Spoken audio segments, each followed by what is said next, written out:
This week on Eye on the Arts. That's where you get to that spiritual plane of what music, where music can take you, that it's so gratifying. I mean, it doesn't happen every day. It may happen 10, 15 times in your lifetime. I ran into these guys and I started helping them out. It started helping me more, helping other people. There's no I, it's we, it's us, together. It's the whole I do a good thing for you, you do a good thing for me, you do a good thing for that person, and it just keeps going. One of the major challenges of writing something brand new in 24 hours is just that you don't really know what to expect.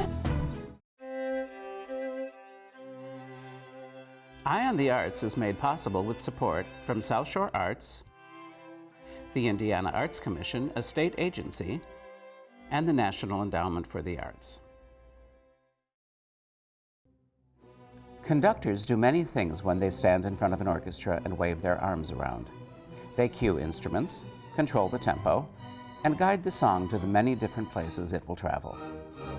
Phillip Bowman is the music director of the LaPorte County Symphony Orchestra and the conductor of the Northwest Indiana Symphony Youth Orchestra. He realized at a young age the emotive power of music and the role a conductor can play in a piece while never actually contributing a single musical note.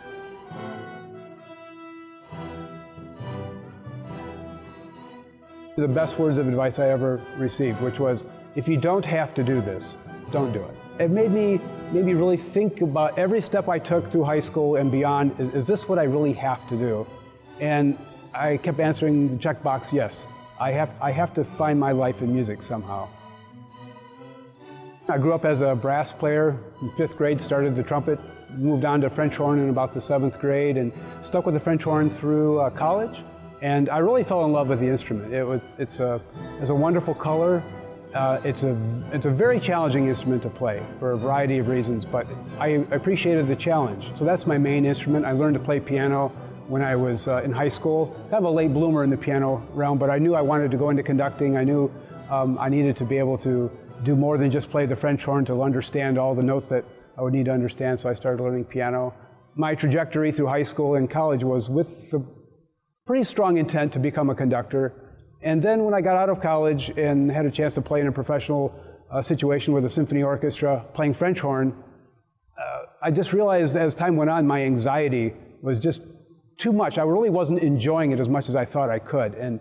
But yet at the same time was getting conducting opportunities and felt that when I stood oddly enough, when I stood in front of a group, had all those eyes on you and trying to do all those things, I just felt at home.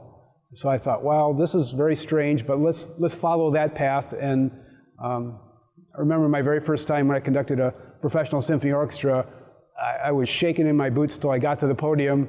We played great music. I felt really at home, turned around, started shaking again, and walked away. But I said to myself, wait a minute. When I was there, that was the world I wanted to be in.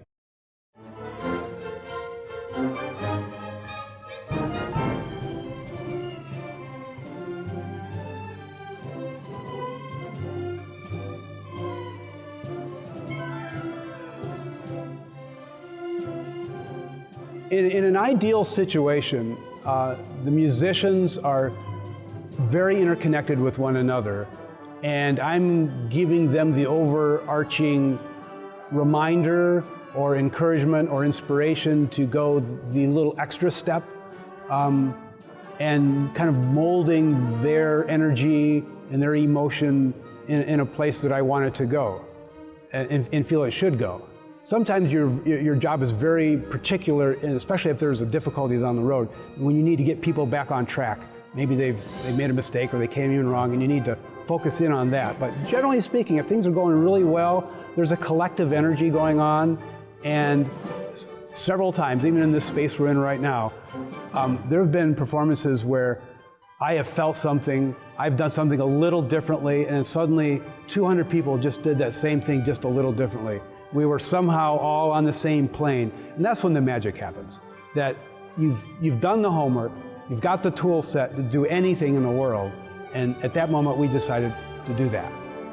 And many times at the end of the performance we'll go, man, did you feel that, or was I just imagining something? Did we all just kind of go, yeah, we did.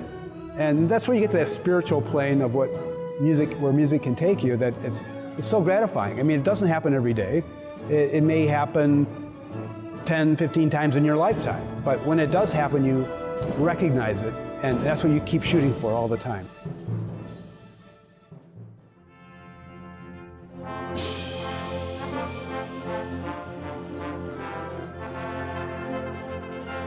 The ability to get people to do what you want them to do is sort of an innate ability. And a lot of conductors that I know would be great bankers, they would be great politicians, they'd be almost great at anything they wanted to do because they had that personality that says, hey, this is what we're going to do, guys. And you go, okay, I want to be a part of that club. I want to be on the same page as you are. One of my first times in front of an orchestra in college, and I did a part of a Brahms symphony, and I got all done. I felt really good about myself, and we kind of went to a debriefing, and he goes, do you know you miscounted this measure here, but you brought the whole orchestra in the wrong place. So you were very convincing in what you were doing. And that was one of those little things that, I guess that's kind of a good thing, right? That if you can get 90 people to do the wrong thing just because you say, this is what we're doing, then you say, oh, well, okay, that's a tool, I better be very careful with that. But they can also use it to your advantage. So sometimes, just the fact that you're in the moment and you decide to do something, the audience might not realize that was a moment, but I bet they felt something, that there was some energy going on there that they were kind of wondering about, and that was because something that was sort of unplanned just happened. And the musicians can feel that, the audience can feel that. They don't necessarily be able to put it in words, but they sense there was an energy going on that was just remarkable. And that's why they're going to come to the next performance, because they don't know what's going to happen. They know what they want to have happen, and they hope, based on the reputation of the ensemble, they have a pretty good expectation as to what that experience is going to be, but they just don't know until they're there. But you strive to make it different and new, and generally you do get something new out of it, and a new way of looking at it, a new level of understanding or experience, and the audiences like the familiarity, but yet the unknown, and they get both of them in the same package. You can follow Mr. Bowman and the LaPorte County Symphony Orchestra at lcso.net.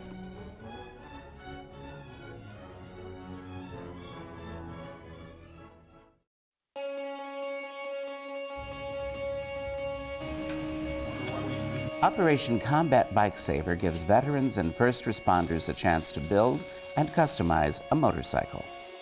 People of all skill levels are encouraged to jump in, lend a hand, and pick up a few new skills in the process. But OCB is about more than turning wrenches and hanging with your bros. This group finds satisfaction in helping out their brothers and finding the gold that lies beneath the rust. We don't want new motorcycles. We want old, beat-up stuff, because it's that metaphorical thing where you've got a veteran or a first responder that's kind of been beaten up and forgot about, a little rust on it. Same thing with a motorcycle. So you got those two things that need resurrection, and you put them together and they resurrect each other.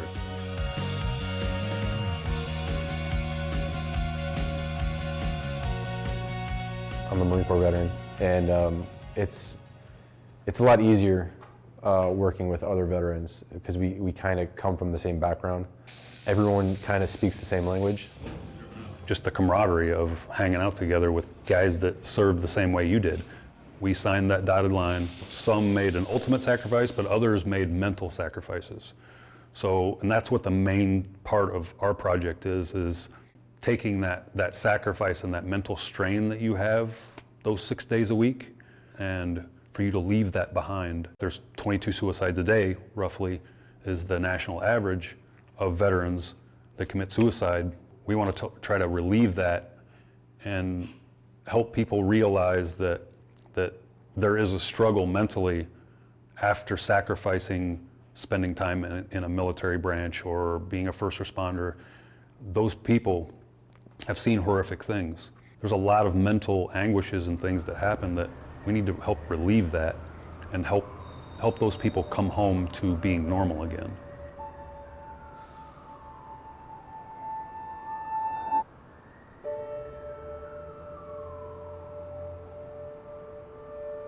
Here, there's no pressure. It's not a formal setting where you're you're sitting down with a doctor and you're expected to talk about stuff. Being a combat veteran, I have tinnitus and PTSD. So before I found OCB, what a lot of guys do is they try to get formal treatment, therapy, get on medications. They just kind of isolate most times, and then sometimes they even self-medicate with drugs and alcohol, which is basically what I did. I just kind of isolated, self-medicated. I was more worried about school and work and just being a good dad. Then I ran into these guys and I started helping them out. It started helping me more, helping other people. We found that the best remedy is going out and helping people, because then you're bringing back that selflessness and that unselfishness, that military ethos we try to embody.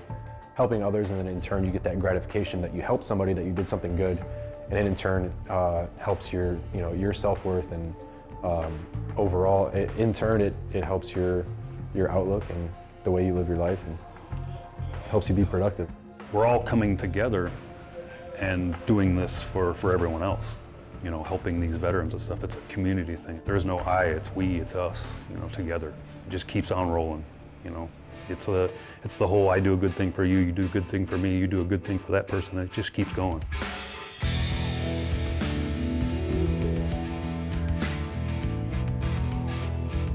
If you're going to come into this program and think that things are just going to happen for you, or not, you have to come out here and show up on a build day and work with the guys and just jump in. Put in some work on somebody else's bike and get to know the process and kind of get their feet wet a little bit. I actually started off as a volunteer, and then I became the bike candidate, as well as the director of public relations. And this isn't like a one-time thing where they come out, they get the bike, and then they fix the bike and leave. We want this to be a relationship. You're working towards a goal just like you were in the military, and you start building that camaraderie. With that camaraderie comes trust. And then once you trust someone, then you start opening up. So this is just, the bike is nice, but really the focal point of this program is the relationships and skills that you learn in the process of building that bike. We're always troubleshooting and trying to figure out ways to just make something cooler. We're always on task, basically, but we're still all goofing off and, talking smack to each other, goofing like we did when we were in the military. We're being distracted, basically, from our negative thoughts. When you're in the military, you have a cause. There's a reason for you to be there. And then, all of a sudden you're discharged or you go home, and it's just kind of like, what do I do now? As a veteran, it's difficult to find that sense of purpose again. So just staying productive, staying proactive, that's by far the best remedy. From finding this new family, in a lot of ways that's kind of how a lot of the candidates and volunteers feel, is that now they have this new family that we all hang out together, we're having our bro time, hanging out, doing stuff, is that now they have this new thing and these new people that they're hanging out with that are like-minded like them, and they have a blast, and we're laughing, and that hanging out and that process that they've gone through, even if it's only 8 hours on a Sunday, they carry that the entire week with them, that residual effect of going through the entire process of building a motorcycle with a bunch of guys, and then this became family to you too, so you have all that too. So then when you go out with your motorcycle and you get to share that with the world, you have that ability to almost pat yourself on the back, kind of like, wow, I did this, and people like what I did, and I did this like as a team, and I had a huge hand in building this. And now I have this cool thing that I get to share with the world.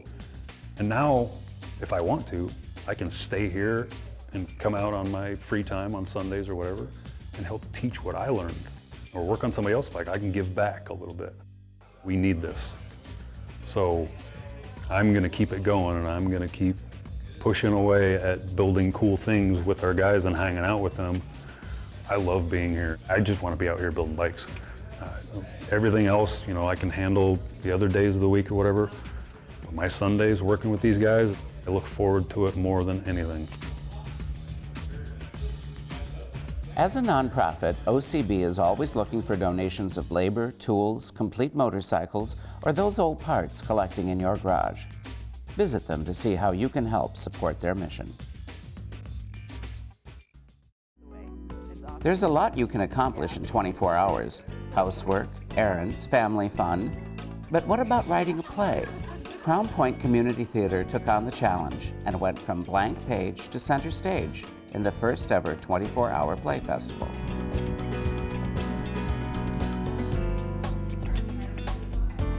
"24/7ish" is a original short play festival, so it's an evening of short plays, and the trick is that they didn't exist 24 hours ago.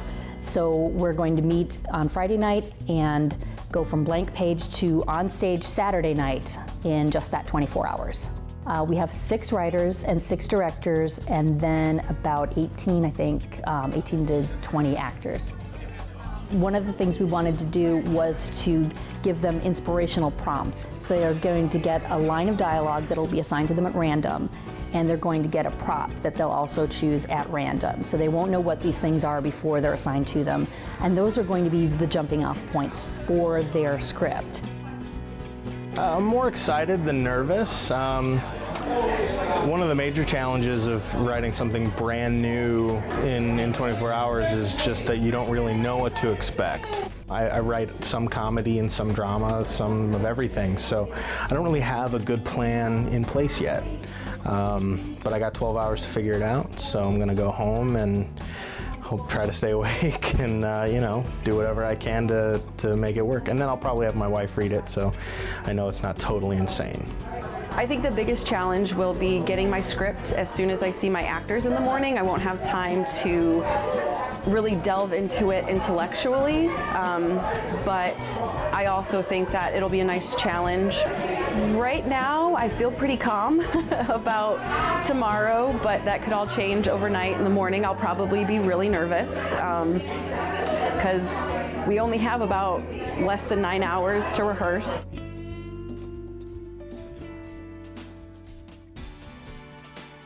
Well, I wasn't sure what to expect with the script, and it's just really funny, and it's something that I can relate to in a way. It's my kind of comedy, so I'm really excited about it. I was a little concerned because I don't know him as a writer, and we had a conversation last night, and there were just some things I wanted him to stay away from, and after seeing the script, I'm just really excited. It's really funny, and I think it really fits the actors that I'm working with.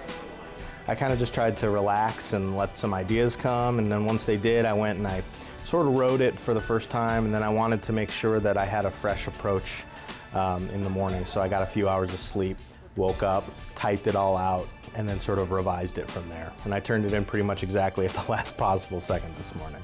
It's wacky and a little silly. We got a good group of people, with some improv history, and they're all pretty lively. So I think it's going to suit them really well, and I think the audience will enjoy it. I'm confident at this point that it's going to be a great show, and the nerves are gone.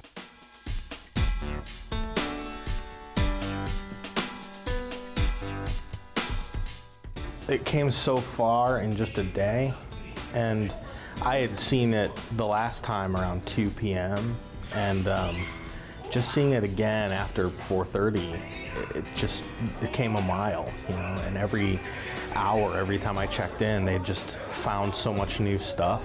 So I think now that we're ready for actual performance, it's come so far in a really short amount of time. They've done a tremendous job, and everybody laughed and seemed to enjoy themselves, so I think it's gonna be a hit. I'm really happy with it. In all honesty, I don't think I could ask for anything more. I think the actors just put a lot of work into it, and the tech has just come together really well. And it's just a beautiful piece. It's really funny, and when you're working with actors who are willing to do the work and are willing to be vulnerable with their creativity, you can only get greatness. So I'm feeling really, really good about it. They've created a really beautiful piece.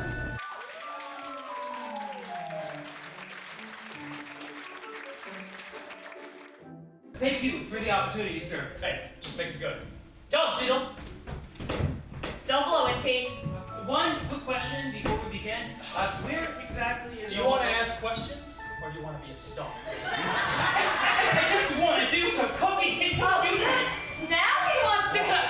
After we drag it out of him, now he's ready to cook.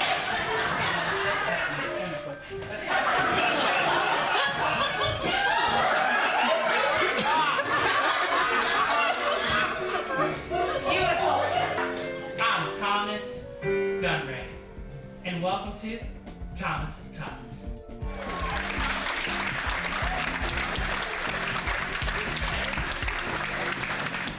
After it's over, I mean, it's awesome. It's an awesome feeling just to see people respond. You know, they laughed, they enjoyed it, the actors had fun, nothing more you can hope for. I am feeling really happy with what happened tonight, even though I'm exhausted, but tonight just went amazingly. And my actors just, they brought so much energy, even being so tired. They killed it, and I couldn't be happier. I think the festival exceeded my expectations. Well, and partly I didn't know what to expect, so I just came in this with an open mind. But I think it just, I couldn't have expected a smoother run of the tech and the show, the final performance. It was amazing. You know, it was really cool. It was stressful at times. It was a lot of work, but it was totally unique and totally fun and unlike anything I've ever experienced. Totally worth doing.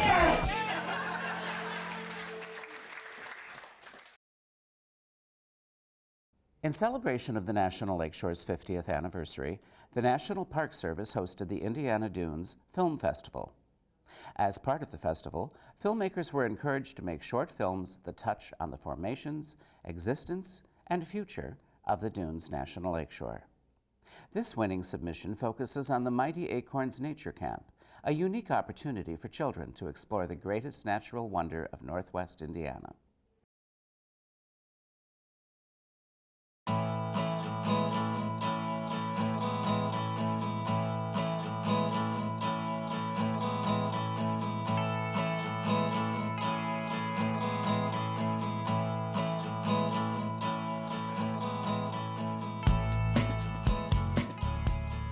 Mighty Acorns Camp is at Dunes Learning Center, which is inside the Indiana Dunes National Lakeshore. The camp is for kids in 3rd through 6th grade that participate in the Mighty Acorns program through the Mighty Acorns Partnership, which includes all of Northwest Indiana, all of Chicagoland, all the way up to the Wisconsin border. There's 3 parts to every Mighty Acorns field trip. One part is stewardship, one part is free exploration, and one part is learning. They're going to get to meet their counselor right away and all the people in their cabin. We have 10 cabins. They're named after different plants and trees in the Indiana Dunes. We serve the students breakfast, lunch, and dinner while they are here. They also get snacks in between. Everything is prepped here on site. Waffles, oatmeal, yogurt, yummy. They'll do anything from fishing to hiking for 6 hours on Coles Bog. They'll go to the beach.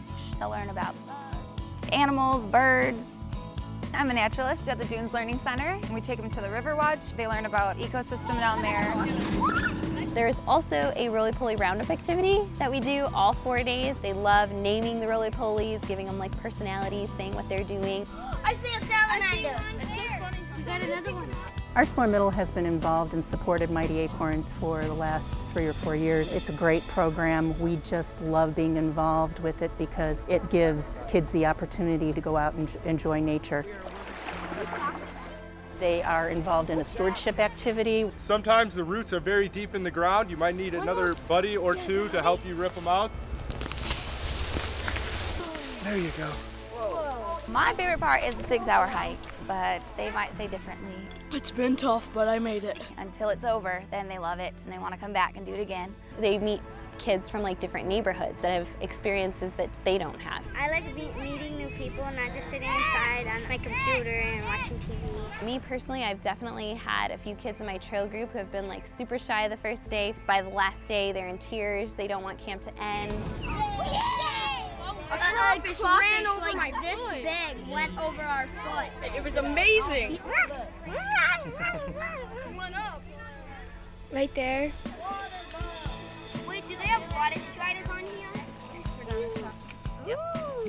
Isn't he pretty? I never put my feet in Lake Michigan, and it feels so warm on my feet. My favorite park was getting to the beach because it was awesome. After the hike, it felt so good.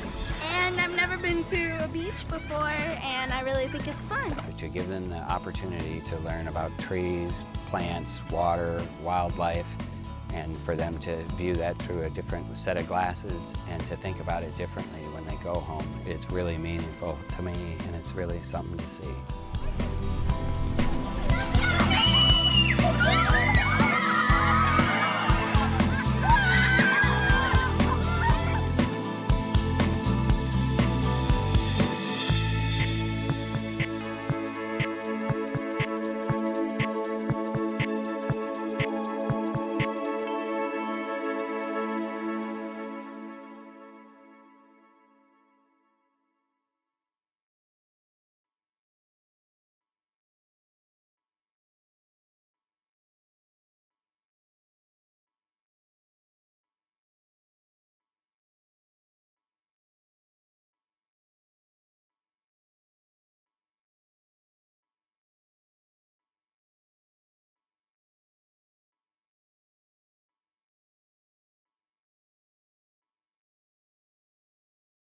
To view other entrants of the film festival, find the Dunes Learning Center channel on YouTube.